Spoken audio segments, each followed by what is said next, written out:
And good evening, everybody. Rob Howitt, RJH, yes, and it is Wednesday, the 6th of April, 2022. And it's a live stream all the way from España. Wednesday, the 6th of April, 2022, and it is a Module 1 live stream. Module 1, all about Module 1. So anybody that is thinking of getting into two wheels, anybody that's done a CBT, want to get the full bike license, anybody that's not done a CBT, wants to get the full bike license, anybody just is thinking about getting on two wheels, then Module 1, it's part of it. So that is tonight's live stream, all about the Module 1 test. So do stay tuned, it's going to be a good one. It's going to be a long one. It's going to be a good one. So before that, all the way from Spain, España. Just come out of 2 days of rain, so today was a lot better. Currently on day 8 of the month in Spain. But yeah, live streams will be carrying on. Big well done to everybody back in the UK at RJH Bike Schools. Anybody that's done the tasters, their CBTs, their Module 1s and Module 2s, had a lot of passes this week. So big well done to all of you and the team, all the instructors. So well done. And also a big well done to all of the ladies and gents that have been messaging me on the channel to, again, just support the videos, the channel, contributed to them getting their results. So a big well done to all of those too. So keep those comments coming through, keep those positive feedbacks coming through. It does make a big difference. It's what motivates me and what inspires the team to promote the channel, not only to our trainees but also to people from further afield. So let's keep that positiveness going. And yeah, so tonight is all about the Module 1. You can see the diagram on the screen, so we'll be referring to that one. And also in the description below, there should be lots of our videos that we've compiled over the years, all about the Module 1. But of course, we can help out anybody that raises questions in the chat room about anything bike training related. So yeah, we'll be keeping an eye on the chat room. Still offering that free CBT worth £199. So I want to give away a free CBT worth £199, and that can be used at Manchester, at Runcorn, at Northwich, at Wigan. So we have those 4 sites it can be used at. I do need 100 viewers at the same time, and then I will open up a question, bike-related question. The first correct answer wins that free CBT. So I do need 100 viewers at on the live stream, so keep an eye on that. The only way we're going to get up to that 100 is by the comments in the chat room, liking the video, the live stream, sharing the live stream on your social media platforms. It will spread the word. The algorithms will all start kicking in, and then more people will be seeing the live stream as it's live. And that is the only way that we will get up to 100. And our record is achievable. Our record is 62. So we have had 62 people on the live stream at once. That is our record. So it is achievable. Okay, so anybody that is watching, please do get commenting away. Please do like and share the video or the live stream. I call it a video live stream. Okay. So good evening to Liam, Stoke-on-Trent. Nice of you to join us, Liam. Lisa, good evening to you. And yeah, I am currently in Spain. A better day today. It's the coldest and I think the wettest in Spain. At this time of the year, it's the coldest for 100 years. They've not had it for 100 years, I think. That's what the locals are saying. But yeah, we've just come out of two solid days of rain. And yeah, not pleasant, but today a lot better. So all is good. Okay, so we'll get started. On to the module 1 then. Benefit of the live stream is that it can be played back and you can watch at your leisure, and the chats, and as you're watching the video going through, that's when the chat is in real time to the video as well, so you can see the comments as they come through. So it's pretty good stuff. And I've got a little box down in the corner, as you can see, for any of our new viewers tonight. If anybody comes across the live stream tonight, please do subscribe to the channel and set those reminders. Live streams, generally speaking, every Wednesday is motorbike training related, and I do come on a Sunday evening as Bob the Biker, and yeah, just conversation goes wherever. But there is a lot of content available for anybody that wants to yeah, to join in. So let's get started. Tonight's live stream, Wednesday the 6th of April 2022, is module 1. So the module 1 test, which is the quickest out of all of the tests.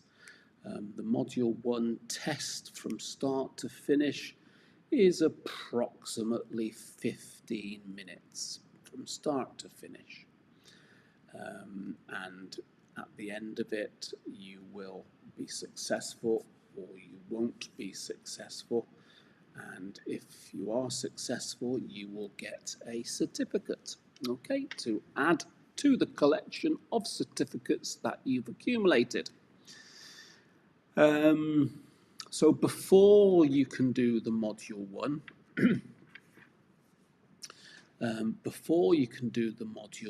you need to have passed your CBT and your motorcycle theory test. Unless you're one of the progressive actors where you've held the lower category of license for 2 years. As an example, you can do an A1, you can do an A2, and you can do a category A. So if you've held the lower one for a period of 2 years, you can just go straight in for the module 1 without a CBT and a theory test, but we are talking about the route from start to finish. So module 1 is part 3 of 4 parts, if you like. So you've got your CBT and your motorcycle theory test, and you need both of those in order to do the module 1. Now the CBT and the theory test, the motorcycle theory test, can be done in either order. You can do the theory test first and then the CBT, or you can do your CBT and then your theory test. It doesn't really matter. But you know, the module 1 and the module 2 need to be passed before your theory test expires, and that theory test will last for 2 years from when you pass it. And if you don't pass your module 1 and your module 2 before your theory test runs out, then you have to start the process again. So you'll have to do another theory test to get a valid theory test, and then a module 1 and a module 2. And quite often, believe it or not, we get people phone up, I need to do my module 2, or I need to do module 2 because my theory test runs out, or even the module 1 and module 2 because they pass the theory test and they forget about it. So bear that in mind as well. But the module 1 motorcycle test is the diagrams there. Look, it's got a motorcycle manoeuvring left circuit, and it can be a right circuit, but you're going to be taking the test at one of the multi-purpose test centres. Generally, most of them are like that, although there are still some of the casual ones, which, as an example, we use one in Wrexham, which is a DVLA check test type of setup. I think 1 day a week they use the facility to do module 1 tests, so it's not a permanent multi-purpose test centre like St Helens or Bredbury, you know, because we use about 10 different test centres across the northwest. But the module 1 test will last you, well, it will take you about 15 minutes to start to finish. Okay, so that's a bit about it. And most motorbike schools, you will meet them at the training centre and ride to the test centre. Certainly that's what we do, and most schools do. Some schools do meet you there, bikes in a van and that sort of thing. But anyway, everybody has different ways of doing it. But we would always meet you at our test centre, and you would ride to the area, the test facility. So module 1, it's a demonstration that you can handle your bike in control, slow speed control, high speed control manoeuvres. There's about 7 or 8 different manoeuvres, and you just need to show the examiner that you're in control. And we'll go on to that a little bit more about what you need to be doing. The module 1 test came. It's on the grander scale of things, it's quite a new test. So it was introduced in 2009. It was due to come into play 2008, but it was postponed. It was delayed because the DVSA weren't quite ready to launch it. So it came into play in April 2009. Now, we, as a bike school, have been training since 2003. So we were always knew it was coming in 2009.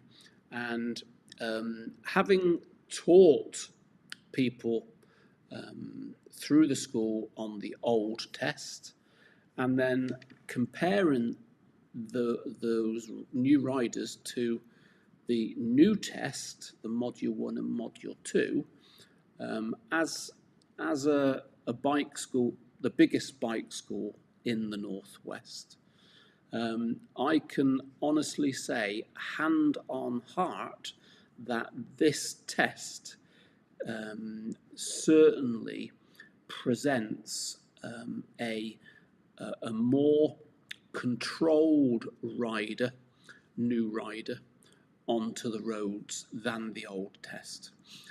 So the content of the Module 1 really is the requirement is that you have to have a good level of control.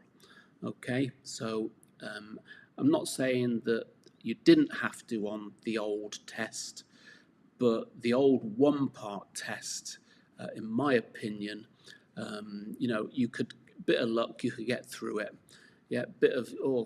Got through it. Whereas this one, it doesn't really come into luck. You've got to be comfortable and confident. So for me, this new two-part test is presenting a better rider. And there are a lot of people, you're just thinking of the money. Well, we run a business, so that's what a business objective is, to make money. But the other side to that is that we are presenting a better skilled, controlled rider onto the roads than we were on the old test. And I can say that hand on heart, okay? So when a new rider comes in now, they know no different. So it's it's all about road safety. All about road safety. So came out in 2000, and it was introduced in 2009. Was 2008, as I said, weren't ready because the DVSA had to secure these new test facilities, a big piece of land. So, it was a big investment. But anyway, we got there 2009, and it's been around since then. It's much the same, although it's been tweaked a little bit. As an example, the hazard avoidance used to be before the emergency stop, so that's the other way around now. Now it's the emergency stop before the hazard avoidance. When it first came out, it was the other way around. And also you get two chance. If your speed's a bit low, you get 5% tolerance on the high speeds. If your speed's a bit low, you get a second attempt. You didn't get that when it was first introduced. And so those are the sort of two big differences from when it first came out to what's now. But it's pretty much the same. And the amount of faults that you can get 5. You can get 5 faults and still pass. 6 faults is a fail. 1 serious, 1 dangerous is a fail. That's the same. The documents you need to take is the same. You have to wear the right gear. So most of the Module 1 is pretty much the same. Just a little bit of a change of order, high speeds, and the 2 attempts. But other than that, they're all the same. Introduced 2009. Still is part 3 at F4, unless you're doing progressive access. But we're talking about the full route through. Very important you keep your documents. Very important you keep the documents. And remember, once you pass that Mod 1, get your Mod 2 sorted. Don't leave it. Don't go closer to the date of your theory, because you don't have to. We do get a lot of people start that whole process again. Anyway, that's how it goes. So we'll come back on to the discussion in a moment. Let's just see what's going on in the chat room. Good evening to Yud Garza. Good evening, Eudas. Let's have a look. What happens if my instructor sees me riding into the test centre? Will I be able to do it? I don't have anyone to take me. I have 600cc with A2. Yeah, I mean, that's not the legal way to do it. What happens if your instructor... So it wouldn't be your instructor, it would be your examiner. But yeah, if an examiner sees you riding in to then do the test, you're not setting a good example, are you? And yeah, so don't risk it. That's my opinion. I certainly wouldn't advise it. Get somebody to take it for you. Get it, put it in a van or whatever, or use a school bike. You know, there's nothing wrong with you using your own bike. There's nothing wrong with that, but do it legally and do it the correct way. You don't want to be losing your license before you even get it, do you? Good evening to Pyrotechnic Boy. I've got my Module 1 and Module 2 on the same day. And all I am worried about is the speed trap. What is your view on this exercise? Yeah, well, 32 miles per hour, 50 kilometers per hour. Get it done. If you're worried about it, why are you worried about it? Do you need to put a bit more training into it? You don't want to go on to Module 1, certainly in your case, with any doubt, because remember, if you fail your Module 1, you're going to lose your Module 2 fee. You can't do it. That's why we would always recommend that 4 working day gap in between so that we can reschedule your Module 2 in the event you fail your Module 1. So yeah, if you fail your Module 1, you've got a Module 2 same day or within 4 days. You're, you know, that's the risk you take.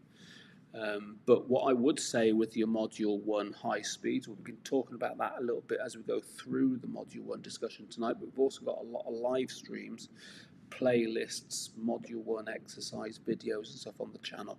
So do take a look at the videos that we have on this channel, because it's all absolutely free. Good evening, Andy. Welcome. So, Rob, what would be the rough time scale to complete a CBT, then Mod 1 and Mod 2? So we get people, Andy, do it in a week. We get people doing it in 2 weeks. We get people taking a month. We get some people taking 6 months. We don't like people taking longer than 6 months because, well, we don't. So we like it quicker than that. But you go at your own pace. We get, as an example, we get people coming out of the military. They've got a week opportunity and they'll do it all in a week. Happy days, done. With the risk that if you fail your Mod 1, you will lose your Mod 2 because you won't be able to take your Mod 2. You need those 4 working days clear. Most of our trainees will take 2 weeks. They do Module 1 1 week, Module 2 the next week.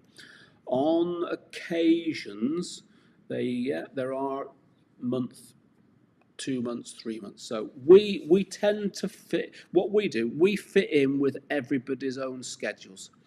So, you know, if you've got that window of opportunity, then most schools will try and oblige. But you will know how you learn and take things. So, because some of us are a bit slower at learning, some of us are quicker at learning. But, you know, set yourself a goal, set yourself a target.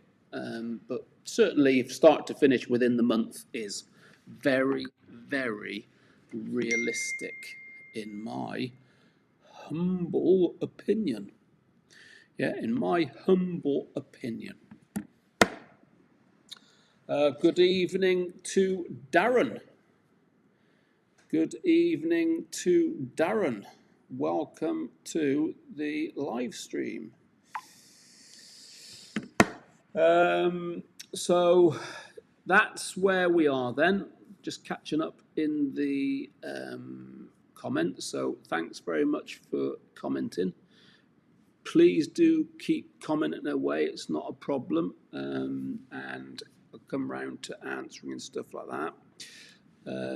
And I will keep coming back to the live stream and the questions. Let's have a look. There's no problem at all. Liam, yep, Darren, good evening. MT-07, nice bike. We've got a few MT-07s now in the fleet up until, so we've just taken on Runcorn, so that's a new one, got MT-07 there, but we've also got some MT-07s in Northwich, beautiful bikes. MT-07s, yes, 16 watching, only 9 likes. Liam, shocking, isn't it? So currently there's 18 people watching and 11 likes, so let's get that a little bit more. Remember, ladies and gents, if you like the live stream, then it does help with the YouTube algorithms and it spreads out and then more people will come on. So yes, Liam, thank you very much for that. Good evening to John Little. In Northern Ireland, you can't book Module 2 until you pass Module 1. Right, so that's a little bit different. In the UK, you can book, as a member of the public, you can book your Module 1 and your Module 2. And we train a book, so we book tests in advance and sit on tests, if you like, to then sell our courses and, yeah, Module 1s and Module 2s. So that's something that's a little bit different than to Northern Ireland. UDIS, good, yeah. Booking 2 tests at the same time, more pressure, absolutely. Yeah, it is more pressure. So we would 99% of the time always recommend Module 1 1 week and Module 2 the following week. And then if your Module 1 goes belly up or whatever, you're not successful, then you can move your Module 2 without you're not going to lose it, basically. And that is a service we also offer to our trainees. So we sell courses and we schedule dates, and Charlie in the booking office will always recommend the Module 2 the week after the Module 1, and then if it's unsuccessful on Module 1, we can then let somebody else have the Module 2 so that you don't lose out. Yep, so Northern Ireland is the UK. Okay, yeah, John, so Great Britain, but you know what I mean. Yeah, you know what I mean. So anyway, I'll leave that one with you. Module 1, let's think then. Preparation is key. Preparation is key. And documents. So the night before you go for your test, get your documents ready. Put them in a folder. Put them on your kitchen table or something like that. It's amazing how many trainees turn up at the training school, and what we do, one of the first things that we will do is take your documents off of you. And we'll put them in our top box. So the instructors will take the documents off you, put them in your top box. So as soon as you arrive. And I can't tell you how many people, oh shit, forgot them. No documents, no test. So it's as simple as that happens. So don't forget your documents. Also, ensure you're wearing the correct gear. Now, most training schools, like ourselves, do provide the basics, a helmet, gloves, jackets. We can even provide trousers. The one thing we don't provide is footwear, so always need to be wearing ankle protection. If you're not wearing ankle protection, the examiners won't let you onto the test facility, so we won't take you from the training centre. You know, we're not going to take you from the training centre to the test centre if you're not prepared. And that's how you can help your instructors get you to the test centre in a nice, calm manner, because if you put pressure on your instructor by not having the documents and not having the right gear, then you're chasing your tail all the way. All the more you're chasing your tail. So preparation is key. And yeah, you know, it's going to be on your mind a few days running up to it. That's normal. You're going to feel a little bit twitchy, a bit nervous. That's normal. But you can help yourselves out by being prepared, okay? And, you know, I've got a fantastic video about the first 5 minutes and the last 5 minutes of tests, you know, so make sure that you are well hydrated. You know, people come to us in the morning, they've got a test and they've not had anything to drink and not had any breakfast, and they're all so if you've not had any fluids, you're going to be dehydrated. If you've not had any breakfast or dinner or whatever, then your brain's going to be starved. So make sure you're well fueled. Make sure your body is well fueled. You will then feel better. So if you are prepared, if you got a full belly and you're hydrated, you are going to perform better. That's a fact, okay? So that's all good. So our job as instructors is to get you to the test centre on time.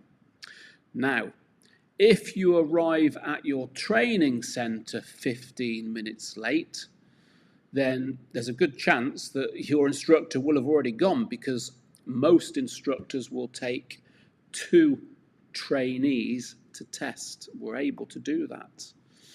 And the other trainee that's on test with you might be on the first test.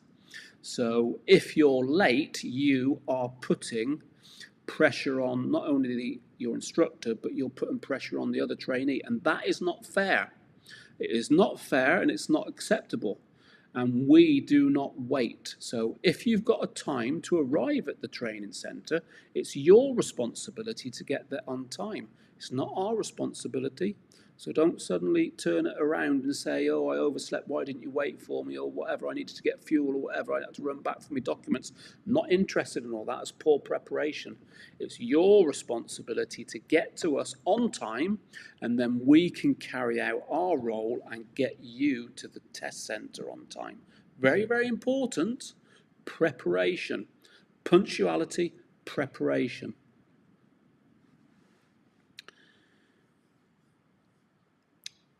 Pro Technic Boy, what's the most common failure points during Module 1, 2? Playlist, live streams, go back, you'll see we've got 12 months worth of live stream playlists where we do discuss faults, and we will discuss faults going through this, more tuned to Module 1 and not Module 2, but there are playlists, so play it back. Good evening, Melanie. You're not late, don't worry, we're live, so you can hop in and you can hop out as and when you require. Very good, Liam, for your recommendation. We now have 15 viewers, but we've got 18 likes, so the likes are higher than the viewers. That's good. Liam, did your Module 1 with failed? A chap, I did my Module 1 with failed on number 1, manual handling, yeah. Generally, if you're good at your U-turn, then make sure your emergency stop is good without skidding, and swerve is good. Yep. I mean, all of our bikes, all of our big bikes have ABS. All of our big bikes are under 5 years old, so there's ABS, but schools still do present bikes to Module 1 test without ABS. Which obviously, particularly on the emergency stop, are more common in skidding. I'm not saying they're more likely to skid, because if you stop correctly, given the bike that you're on and given the conditions, then you shouldn't be skidding. But ABS is that little bit of a safety net. I mean, an ABS should be stopping quicker than a non-ABS. because the brakes are a lot more modern, a lot more efficient, and so forth. So, yeah, we will get you to the test centre on time, and get you in the right frame of mind. Answer any questions that you've got.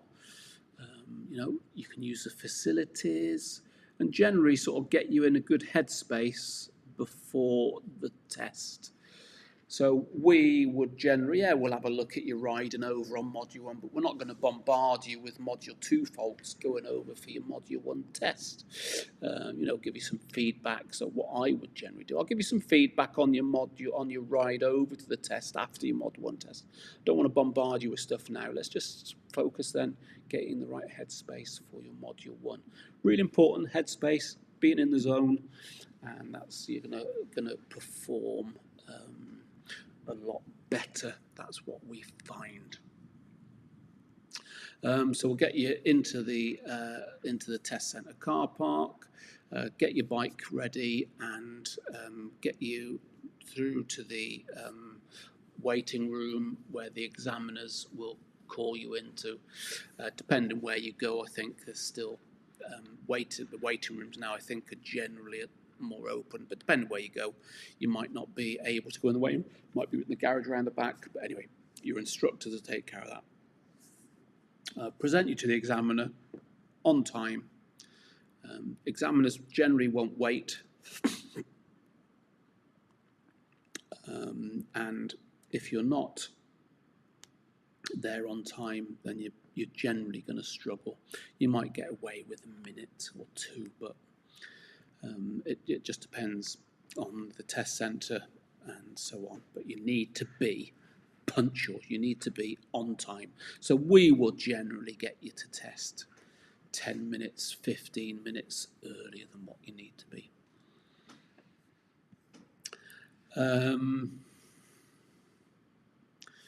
Right, Pyrotechnic Boy, cheers for the answers. I'm currently doing my training through Complete Bike Training. Mr. John Taylor, JT, down in Shrewsbury and Telford.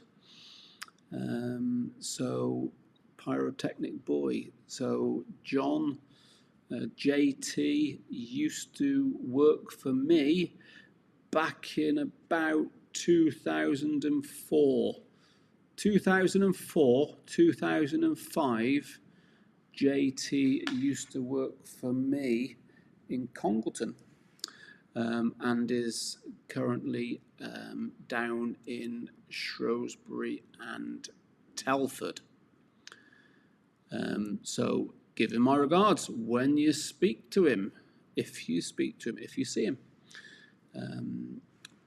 Good evening, Aaron Cunliffe. On test day, would it be possible to do a warm-up U-turn?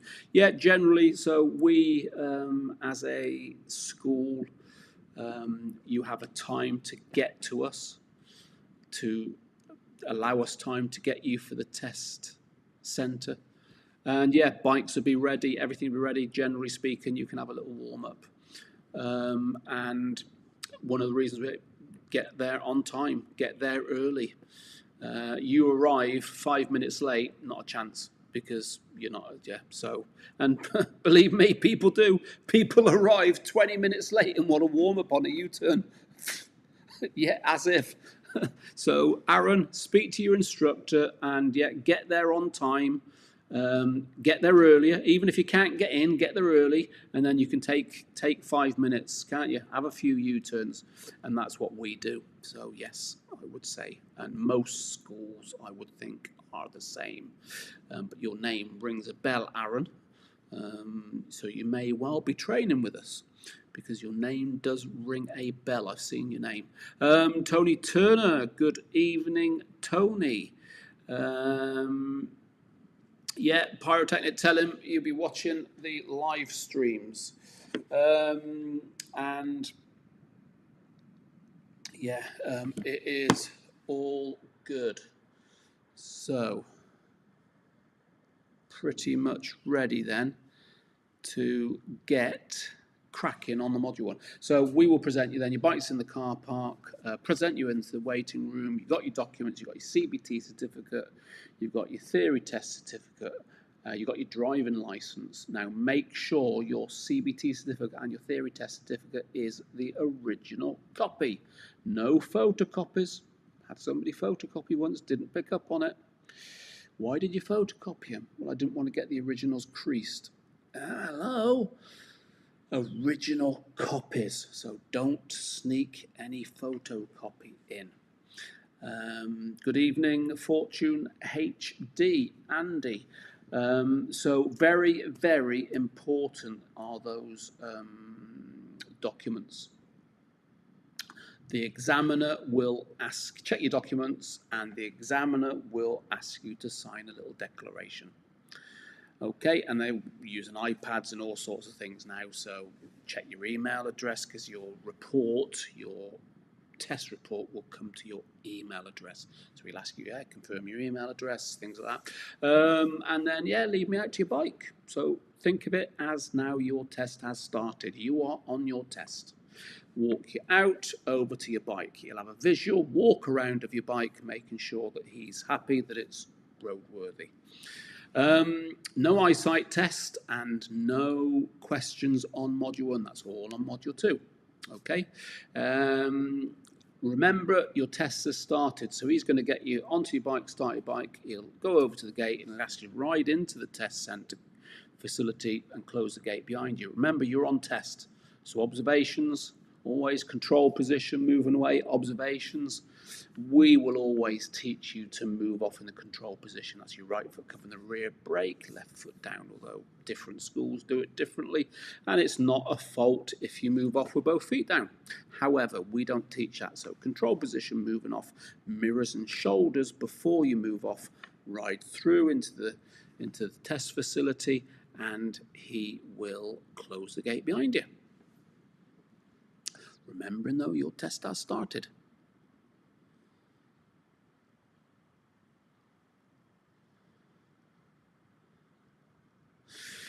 Good evening then. Yeah, Tony. So, sorry from Stoke-on-Trent, same as brother Liam. Great. Do you know Liam? You got your theory test this Friday. You got your CBT the following Friday. Great. So you got both of those. So then it'll be module 1, this one, and module 2. So yes, not uncommon that people do the theory test before the CBT. There's no right or wrong. You can do this theory before the CBT, or you can do the CBT before the theory, but you need both of those, as we said, before you can do your module 1. Unless you're on a progressive access where you've held the lower category for 2 years, and then you can go up onto the module 1 and 2 on the bigger bike. Without that, so but we're talking about the start to finish. So your test has started, even though you're outside. Your test has started, riding in, and then it's just you and your examiner in the facility. Okay, nobody else goes in there. It's just you and him. And remember, he's a human being. He is a human being, and he will. They are trained to be pleasant with you. They're trained to get the best out of you. So, take your time, ask them any questions. They are human beings. So, first name terms, this sort of thing. So it's not like it used to be, all right? It's not like it used to be. Good evening, David Jenkins. Great videos and advice. Keep up the good work. Thank you very much, David. So very important, ladies and gents, watching. Comment away in the chat room. That's how we're going to get those views up, get the algorithms working. That's how we're going to get up to 100 people watching at the same time. That's when I will open up that CBT competition, and I will give away a free CBT worth £199. I want to do that, but I need those 100 people watching at the same time.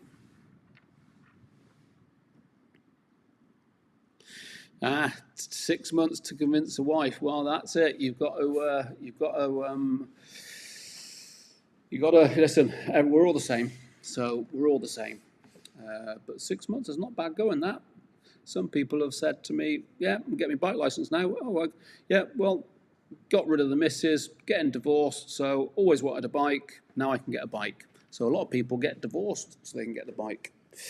But anyway, yeah, so well done. But when they see the savings that it makes, and when they see that, oh, I can have the car, I don't have to ask for the car and this sort of thing, so car share, then they do see it. But yeah. Darren RS, absolutely, yeah. ABS is there for a reason, and using the ABS or using the bike to its full potential and the ABS kicking in is not a problem on your test, as long as the bike doesn't skid. Okay, but yeah, quite often we will hear the ABS working on the emergency stop, and it is fine as long as you're in control. Yeah. But bear in mind, I suppose the way I look at it with that, then, Darren, worth just mentioning, if your ABS is kicking in, bear this in mind. Then, if you were on a bike that didn't have ABS, at that point your bike would be skidding. Okay, so bear that in mind. If your ABS is stopping the bike skidding, if you were on a bike without ABS, at that point you would be skidding. So, you know, how you brake, you need to be changing.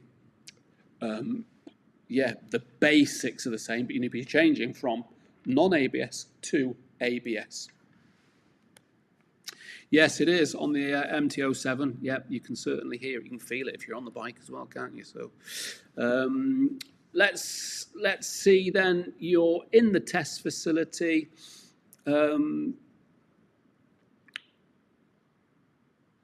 Yeah, so I spoke to a rider who stated she did emergency stop on a front ABS bike, but backlocked, and she controlled it, but it was a fail.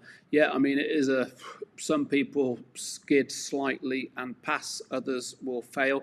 There's, you know, every examiner has different, but yeah, we always recommend, do not lock up. Do not lock up.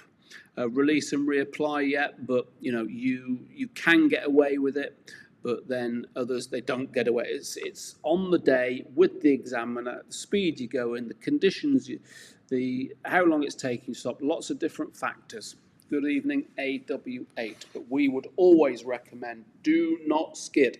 Yep, so if your non-ABS bike is skidding, yeah, release, reapply. It's what we call cadence braking. She was a former pro racer. I bet she wasn't happy on the day. First exercise on module 1 is manual handling. So you can see on the diagram. Does everybody see the diagram? Let's think about moving this over to there. I'm going to leave that on there because it looks like there's a few new viewers tonight. And if there's a few new viewers tonight, I do want you subscribing to the channel, please. And set those reminders. I've scheduled another live stream on Sunday, all the way from Spain. I am currently in Spain. I'm in Spain for the month of April. So I have scheduled another live stream for Sunday, and that's just Sunday evening with Bob the Biker. But what I want you to do is think about the diagram and have a look at the first exercise, which is number 1, and it is what is called the manual handling. On the description there, it's got the stands and manual handling. Yeah, because you've got when you get into the parking bay, your examiner will ask you to go and park up in one of the bays. So number 1, you can see with the 8 green cones at the bottom. Now, depending on the test centre that you go to, will determine how you get into that facility, because you might be up at the top, you might be down the bottom. So depends what test centre you're going to get that you ride into that positioning. But we would always get you to park into the right hand bay. So the right hand bay of 4 green cones with the yellow cones behind you. So he'll ask you to go and ride into it. He doesn't tell you to park in this bay or that bay. He just tells you to go over and park into a bay. So ride over, park into the bay, secure the bike. Very important. Moving away again, you're in the control position, you're checking your mirrors and you're checking your shoulders. You don't want to be picking up faults before you get going. And you will pick up faults if you move away without the observations. It's not going to go down very well. Go and park up into the bay, pop the bike into neutral, switch the engine off, so always secure the bike before putting it on the stand. You don't want to be putting the stand down with the engine running just in case you click the gear lever, and then you're going to get control faults. Just think about what you're doing. So ride into the bay, make sure your bike's within the bay, pop it into neutral, switch the engine off, pop it on the stand, dismount, and then stand with your bike. The examiner will come over to you. And it might be that he's the other side of the car park, depending on which test centre, or it might be right there with you. Because all the test centres, as I said, have different positioning of the gates to get in. So that's all good. The objective is to push the bike from one bay into the other.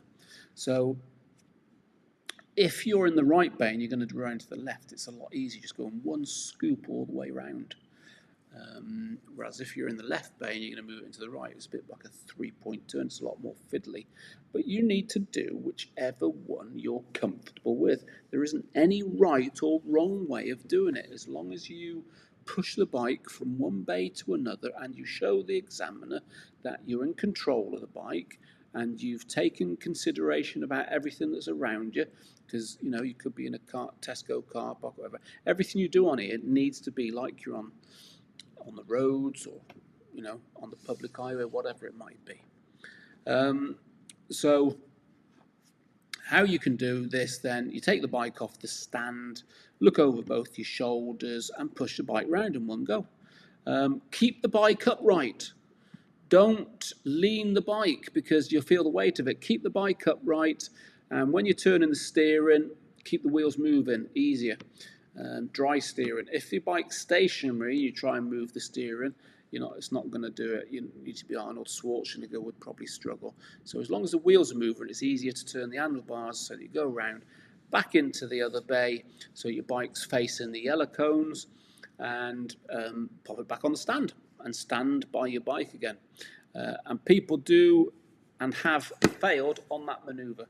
So they knock a cone over, the bike's not in the parking bay, or they drop the bike, they don't look around, these sort of things. So make sure what you're doing is controlled and safe. Won't be any problem. Won't be any problem. He'll have the diagram like you can see there, and he will then say that it's a slalom and the figure of 8. So it's number 2 and number 3 all together. So you don't go slalom, stop, then do figure of 8. You do the slalom into the figure of 8. And you keep going on the figure of 8 until he calls you out. And it's going to be, generally speaking, a couple of figures of 8. Okay, a couple of figures of 8. So that's the exercise, slalom and figure of 8. Now, the way you can do this, you really want to be slow speed control. So that's your throttle, your gas, your clutch, your rear brake. So those 3 controls working together. You're slipping your clutch, you're feathering your clutch, you're trailing with the back brake, and your throttle is busy, your gas is busy. So use those 3 controls. For me, speed on this is important. So it's the coordination, slow speed coordination, but you want to be, I would say, about 6 to 7 miles per hour and get a rhythm going. Now, if you're trying to do this at 3 or 4 miles an hour, you're going to find it so much harder. So get about 6 to 7 miles per hour and you get that rhythm. Very important. Moving away, control position, mirror shoulders. Very important, looking where you're going, want to go, don't look at the cones. Very important, you don't hit the cones because that would be a serious, you would fail. Very important that you enjoy it. Round the blue cones a couple, keep going so you can see the route. So you'd go into entrance between the first 2 yellow and then round the blues. Now, can I go round the yellow cone? So as you can see, the figure of 8 is in blue, number 3. Can I go round that first yellow cone? So yes, the test centres we use, it's acceptable. I don't teach people to go round the yellow cone. I will teach them to stay within. But yeah, you go round the yellow, not a problem. However, we are looking into it, but there is a test centre we use over at Wrexham where they're not happy that you go round the yellow cone. And I know Sylvia, our centre manager over in Northwich, has been asked to raise that concern because we, in Manchester then, so one of the other instructors would teach to go around the yellow, and when it's acceptable at most of the test centres in Northwest round where we are, but Wrexham, it's not acceptable. So anyway, but I don't teach people to go round that yellow cone. I teach them to stay within the yellow cone. AWA, it's Edith.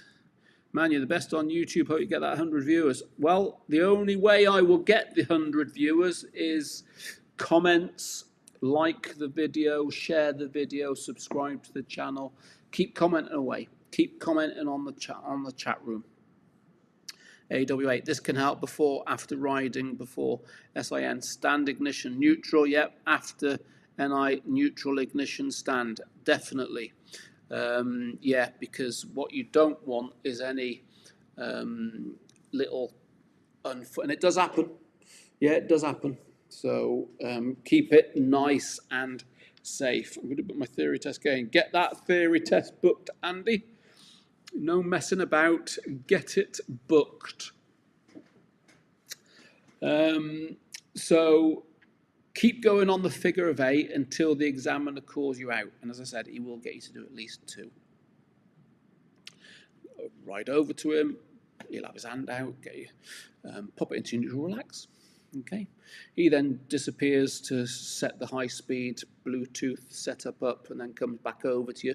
But the next exercise is number 4, where it's a slow-speed ride and in a straight line, stopping with your front wheel in between the blue cones. There's 4 blue cones. I teach people to get the front wheel in the box at this point, but the requirement, I've been told, is stopping at the first with your front wheel in between the first 2 blue cones. So I think if you stop in between the first 2 blue cones or you stop in the box, it's either, yeah, it doesn't matter too much. But the requirement, the examiners get you to stop with the front wheel in between the first 2 blue cones. And some test centres only have the 2 blue cones. Other test centres have the 4 blue cones. But if you're in any doubt, all you need to do is ask your examiner. Okay. This needs to be slower than the slalom figure of 8. So if you're looking at 6 or 7 miles per hour on the slalom figure of 8, we will teach you for number 4 to slow speed about 4 miles per hour. The examiner will walk behind you, and the examiner really will see that you've got that coordination by the sound, but also be looking for the brake light. So the brake light really wants to be on. And some people sort of ride away and then slow it down. So why not just ride away slow? And I use an acronym POM. So in the description below, I've got the acronym POM, where your back brake is on, gas, clutch, bite point, brakes on, give it that front end, and then release a bit of pressure on the back brake, and then you can control the speed moving away, rather than moving away and then reining it in.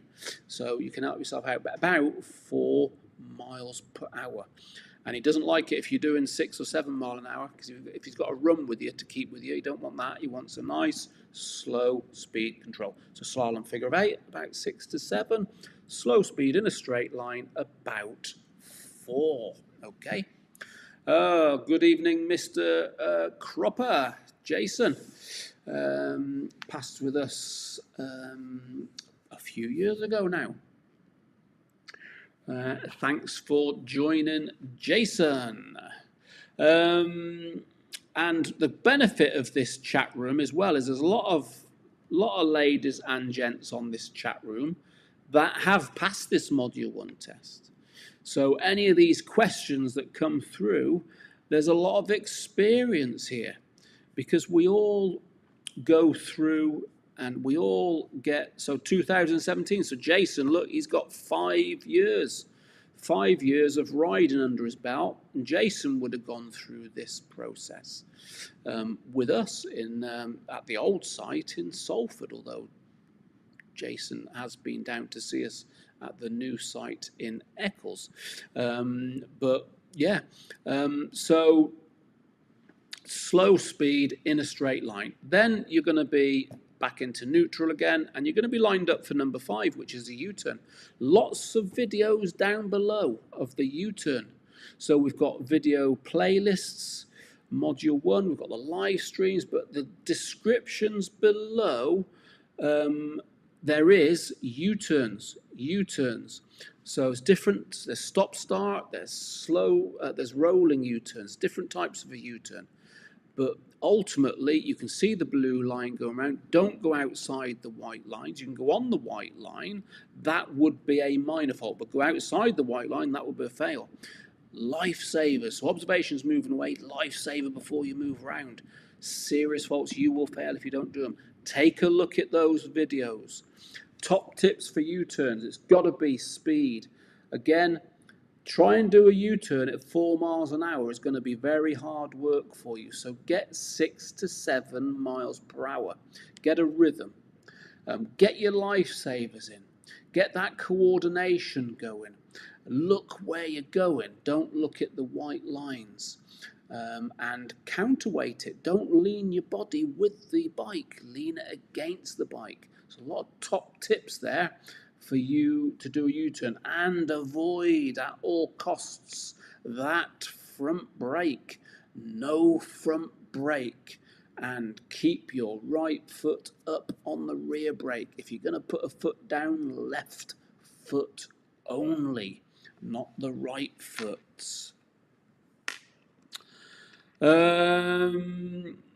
Best thing you ever did, Jason, that's it. Yep, it opens up a whole new world. The exciting world of motorcycling. Torian, I passed your mod 1. I passed the second time. Can't believe I built it up so much. Relax, enjoy it. Yeah, you wouldn't be there if you were not able to do it. If you have any doubts about it before you get there, put a bit more training in. Get yourself in the zone. Good evening, Laughing Dog. Yeah, good evening, Laughing Dog. So, yeah. The U-turn is the one thing. A lot of people get a new rider and they've already talked themselves into defeat with the U-turn. Well, because they talk to people. Oh, yeah, I found that U-turn. Oh, yeah, U-turn. Don't go. So ignore it, because, you know, the U-turn can be easy, can be hard. It's as easy or as hard as you make it. And practice, got to be practice. But when we watch people on the Mod 1, the pressure, you can see the colour come back into their cheeks when they've done the U-turn, because they build themselves up. Slow speed, the figure of 8, the U-turn, build themselves, build up. So yeah, relax, enjoy. You can see the pressure. Once they've got through the slalom figure of 8, they've got the U-turn under the belt, and then they seem to relax and enjoy it. So, yeah, it's as easy or as hard as you want it. And don't think, oh, a bit of luck and I'll do it. You want to be comfortable. Darren RS, I keep putting my right foot down on figure of 8 turn. Yeah, the downside is put the right foot down and come to a stop using the front brake, then that's where the bike topples over. So right foot, keep it on the rear brake. If you are putting your right foot down, then you've got to ask yourself why. And it might be that you're leaning with the bike on that right. It might be that you're looking at the ground on the right. It might be that you've brought the clutch in off the bike point, so you've lost the drive, the momentum. There will be a reason that you are doing it, and that's what you want to try and get out of. Put your foot down whilst you're riding on manoeuvres. Fusams, good evening to you. Put your foot down whilst you're riding a manoeuvre, U-turn, figure of 8, slalom, then you will pick up a serious fault. Good tips, AW8, balance, head, bars, blend, clutch, throttle, rear brake, understand their influence on slow speed, absolutely. You need to keep momentum, you need to keep drive. Really, really important. So if that's only your first lesson, Darren, that's, yeah, not a problem. You will think I'm leaning and very right side dominant foot. Yeah, so yeah, you'll get more comfortable at it. And counterweight. So counterweight on the figure of 8. So what I tend to, little tip for you, Darren. I don't normally say it, but I think I should really do a video of it. But if I'm sat on the bike, now rather than tell somebody shift your body weight, because they will physically shift their body weight, but a little tip for you. So you have got 2 butt cheeks, or should I say most people have got 2 butt cheeks. So if you're sat on your saddle and you're going round to the right, shift your right butt cheek to the left of the seat. If you're going to the left on the figure of 8, shift your left butt cheek to the right of the seat. And that way you are counterweighting without even thinking about it. Does that make sense?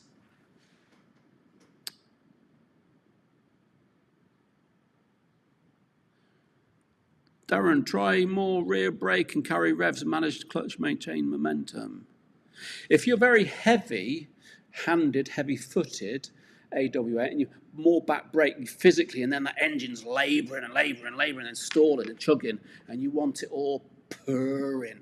You want it all purring. So I would say try that rear, try the butt cheek, and let me know how you get on. And that's without even seeing you riding.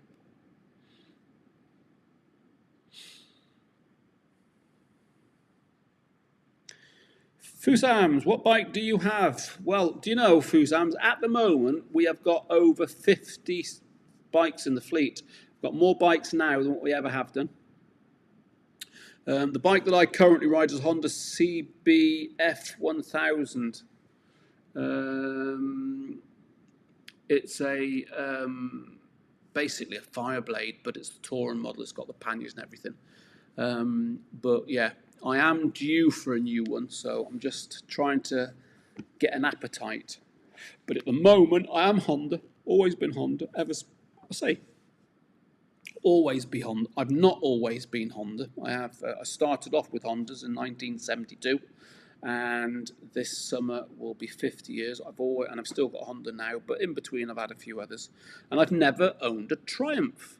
So the one bike at the moment that is ticking all my boxes is the Triumph Tiger, the new Triumph Tiger. So I may be treating myself, I may not. I just need to see how we go. I've got a lot of things going on this year with work and business.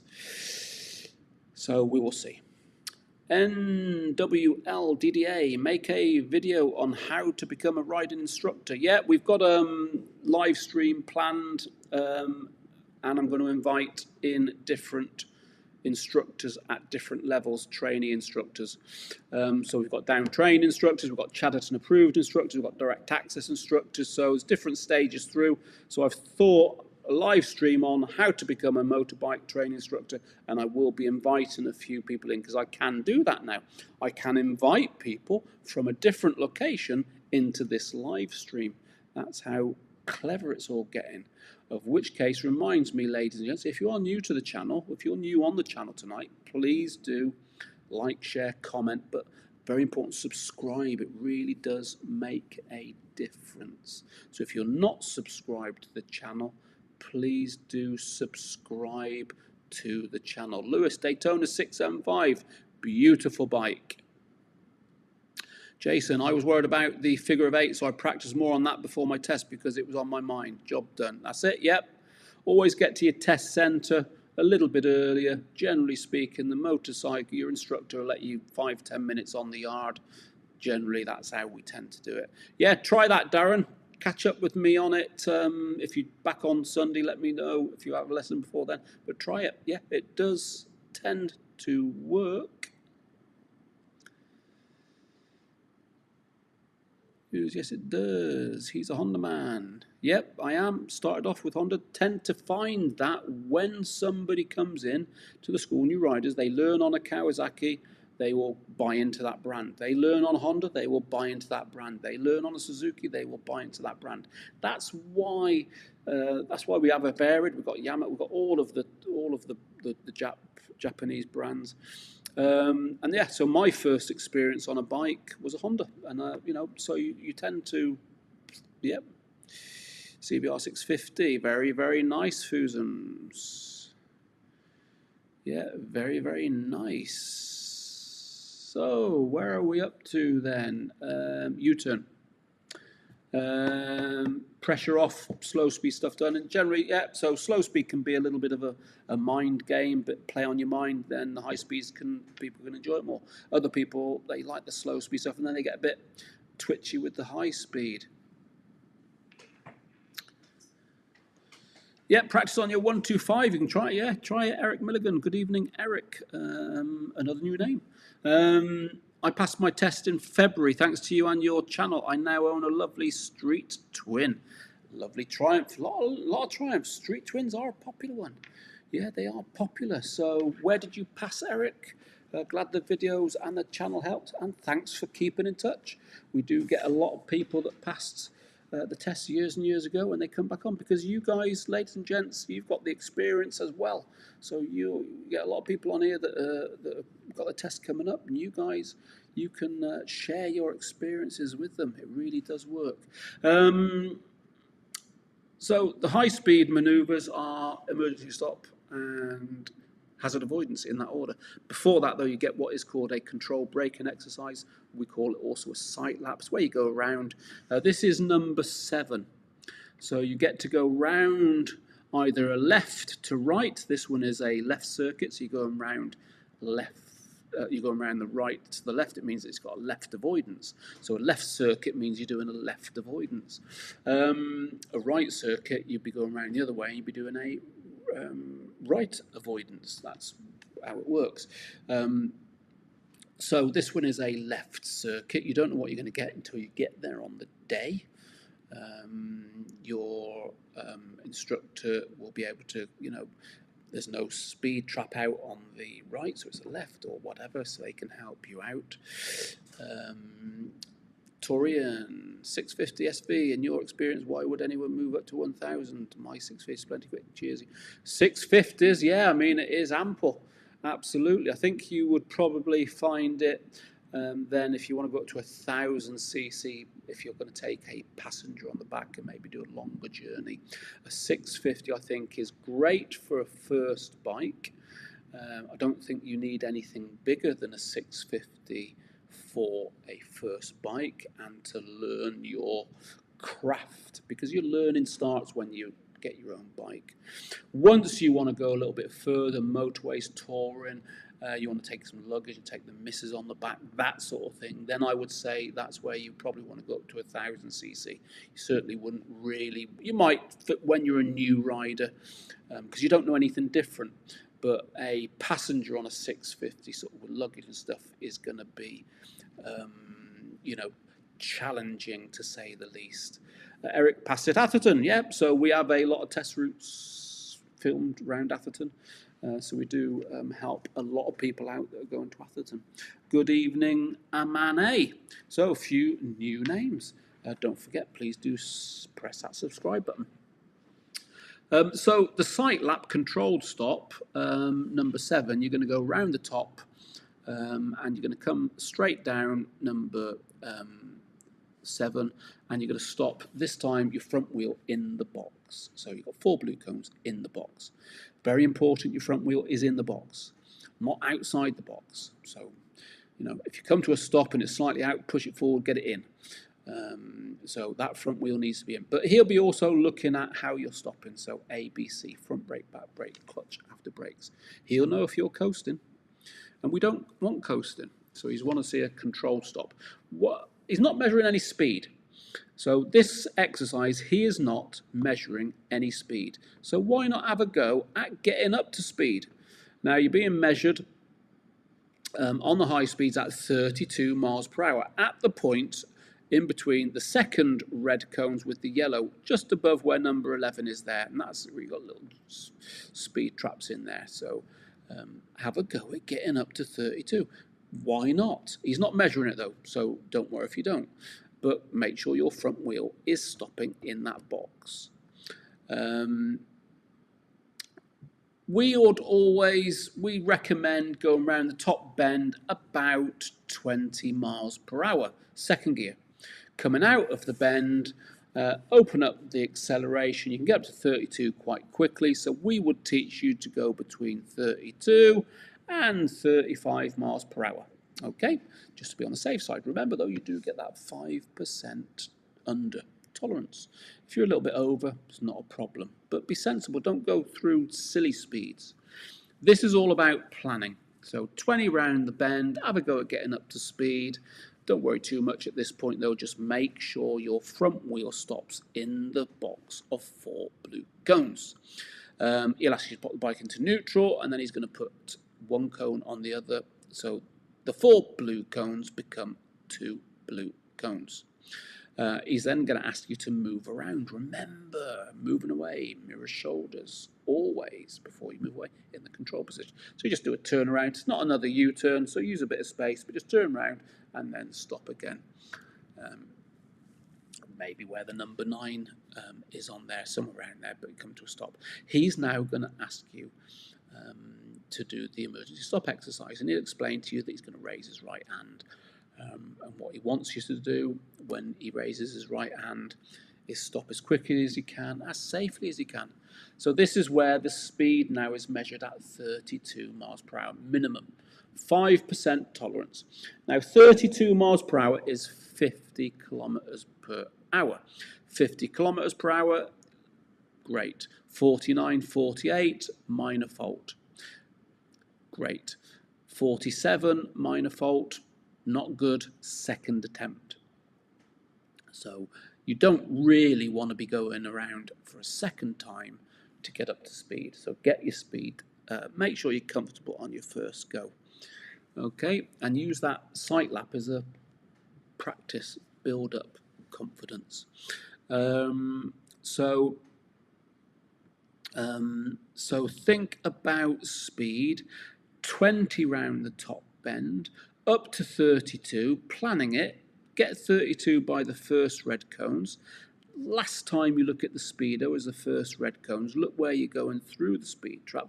Hold the speed at 50k, 50 kilometers per hour, 32. Hold it until the examiner raises his right hand, and then yep, that's doorbell, the other side of the world.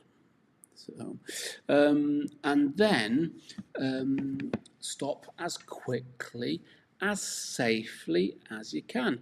Now, if you're busy looking at your speedo coming through and you miss the hand going up, then you will take longer, and he's not going to be happy with that, because the biggest contributor to stopping in the shortest possible distance is your reaction time. So as soon as that hand goes up, you need to respond.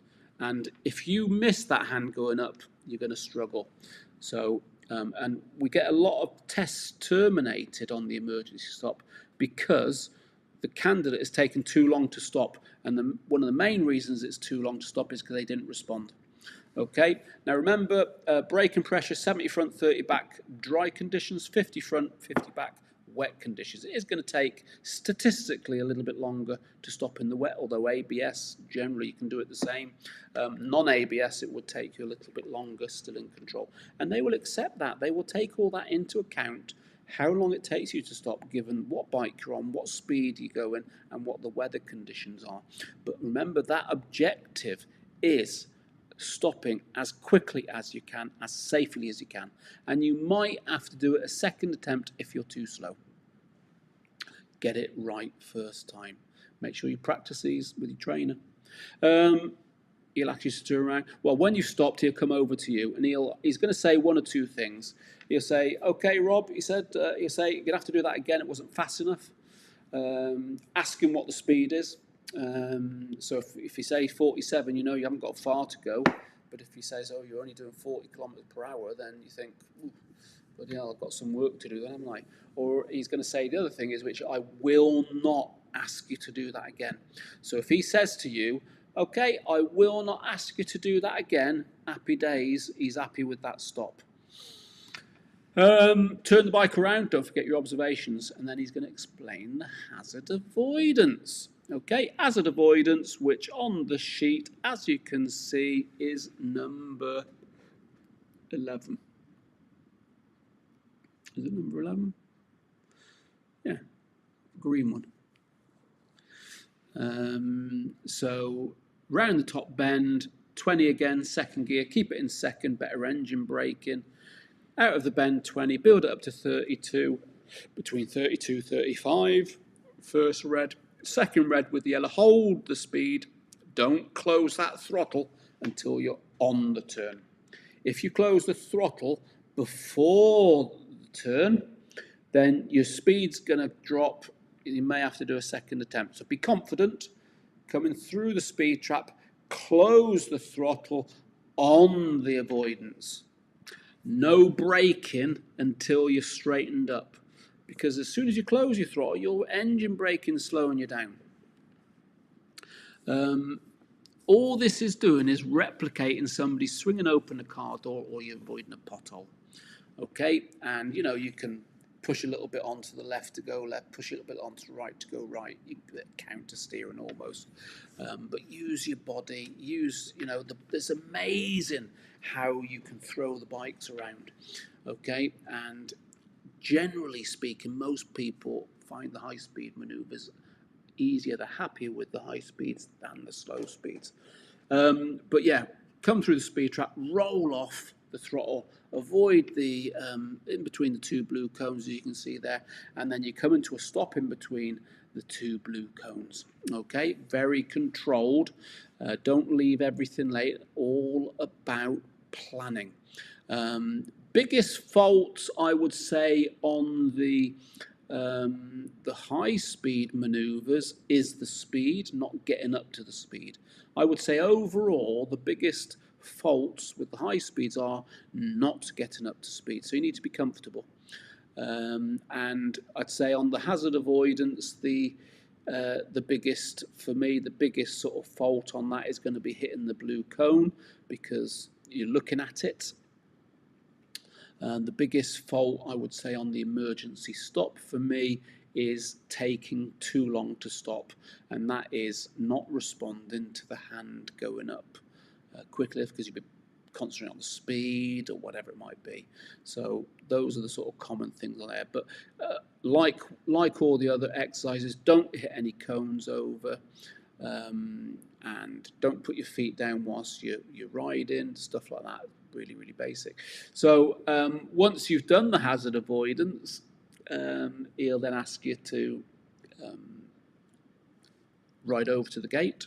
He'll then come over, open up the gate, ask you to ride out and park up. Remember, you're still on test. So you're still on test until you get off the bike.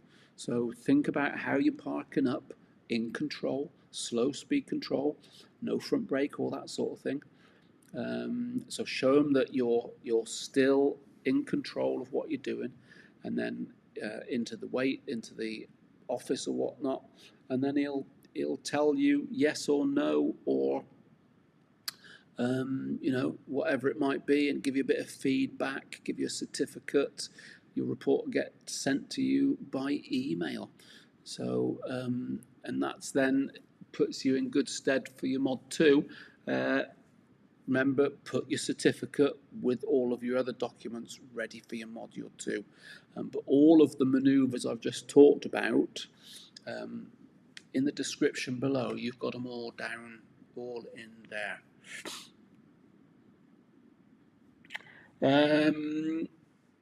First big bike, Suzuki 650 Gladius, lovely bikes, yeah. We use the SVs. Gladius is a beast, beautiful bike they are, yeah. It makes sense. So 1,000 to pillion, yeah. I would say if you're going to carry a passenger and do any touring, which yeah, you'd want to go up to the 1,000, I would say. What speed have you done emergency stops at? Yep, 32. Well, we had somebody come through at 60 kilometres per hour, and they get a bollocking. They get a bollocking by the examiner. There's no need. Whilst there isn't any upper speed, then you've got to be sensible. So, but you know, as the saying goes, you can avoid having to do an emergency stop if you're planning on the roads, following distances, riding to the conditions, speeds and everything. You can avoid having to do an emergency stop by taking those sort of, I'm not saying you won't have to do one. Fortune, Andy, the RJH workshop looking good. Yep, looks good, Andy. Good things to come from that. Yeah, we have got our own workshop now, tyre fitting and yeah, ramps and stuff, all sorts. Torian, full license practice control stops, learn to use the brake. Yeah, any time you get a new bike, you really want to go and find a car park, have a play around with the brakes. So what can these brakes do? And get to know the bike. Absolutely, bang on Torian that. AW, I think is it bang on? Yeah, good man. Hey man, not sure what you mean. I was asking what maximum speed have practice emergency stops up. Yeah, well, I think what AW8 means is that he was bang on 50 kilometers per hour, 32 miles per hour. That is all you are required to do. So why put yourself under more pressure on the test? Be sensible. Yep, going 40 mile per hour on, yep. So we would always teach to do between 32 and 35. So that's what we would teach. Okie dokie then. So everybody, that is all about the Module 1. Hopefully you've all found it useful, and all I would ask for anybody, as I repeat it again, but do like the video, share it, and if you're new to the channel, please do subscribe, it makes a difference. There is a live stream scheduled for Sunday, and Bob the Biker. What I'm looking at doing for next Wednesday, and I'm going to schedule one, but for next Wednesday, I'm going to put a live stream on, are you a new rider? So a lot of you are riding, are you new riders? And top tips for new riders, you know, what you want to be looking out for, what you want to be, you know, considering. So a live stream for new riders. So, you know, if you've been riding for 12 months, on the grander scale of things, that is a new rider.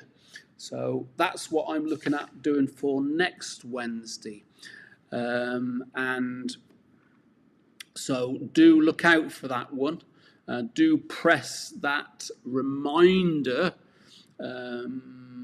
button, and I'll catch up with you again. But as you can see, I'm keen to get going. I am in Spain, so I am currently on vacation, but the live streams are going ahead. Yeah, so so what can I say? Thanks for watching, thanks for contributing, and I will see many of you again soon, hopefully on Sunday. But thanks everybody, take care and see you soon. Bye.